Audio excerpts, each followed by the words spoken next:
আসসালামু আলাইকুম। কি বাংলাদেশের মুসলমান ঘুমাইয়া আছেন? না রাজনৈতিক বিষয় নিয়ে একটু ব্যস্ততায় আছেন? রাজনীতি করা যাবে। রাজনীতি নির্বাচন করা যাবে, সমস্যা নেই। কিন্তু একটু মুসলমানদের জন্য একটু মুসলমানের পাশে যাইয়া দাঁড়াই আমরা সকলেই। ইসরাইল একটা রাষ্ট্র। ইসরাইল আমি বলব ২ টা রাষ্ট্র। ওই যে আমাদের পার্শ্ববর্তী দাদাদের এলাকা ভারত, ওইটা কিন্তু ২য় ইসরাইল। এই ইসরাইলকে কিভাবে দমন করতে হবে তা জনগণের মাধ্যমে। আমি একা তো এটার বিরোধিতা করে, আমি একা তো এটার জন্য এটার মোতাবেক আলোচনা করে পারবো না ভাই। একটু দাঁড়ান, মুসলমানের হৃদয়ে একটু দাগ লাগার প্রয়োজন। আঘাত লাগে ভাই।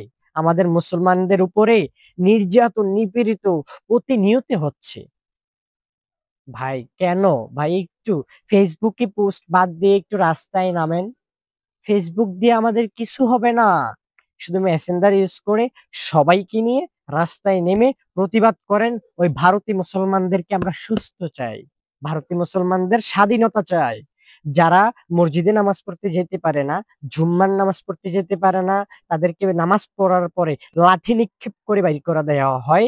আর ওই সকল মুসলমান গুলার হৃদয়টা কেমন হয়ে আছে একবার তো জানেন।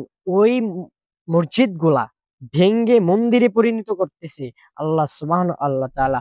আল্লাহ তাআলা যেহেতু এই মানুষগুলাকে যারা এই সকল কাজ করতেছে তাদের জুলুমের বিচার এই দুনিয়াতে করবে। এই দুনিয়াতে না করুক, ওই দুনিয়াতে করবে। কিন্তু বাট আমার বার্তা হলো এটা। ফেসবুকে পোস্ট বাদ দেন, রাস্তায় নামেন। আজকে যে শিশুটার শ্রী শ্রী রাম বলতে পারে না, এই শ্রী শ্রী রাম বলায় শিশুটাকে শ্রী শ্রী রাম শিখায়। মুসলমানের ঘরে হওয়া সন্তানটাকে আজকে শ্রী শ্রী রাম বলতে হচ্ছে অত্যাচারে। ওই কৃষক ক্ষেত ক্ষেতের সাইডে কাজ করে। ধরে নিয়ে আপনার এরিয়াতে, আপনার এলাকায় নিয়ে আপনি মারধর করবেন। আপনি যে ওই জায়গায় তাদেরকে লাঠি নিক্ষেপ করবেন, নির্যাতন, নিপীড়ন করবেন। তা মুসলমান মেনে নিতে পারে না। আমরা মুসলমান জেগে উঠবো মুসলমান। মুসলমান আপনিও আমিও জেগে উঠবো।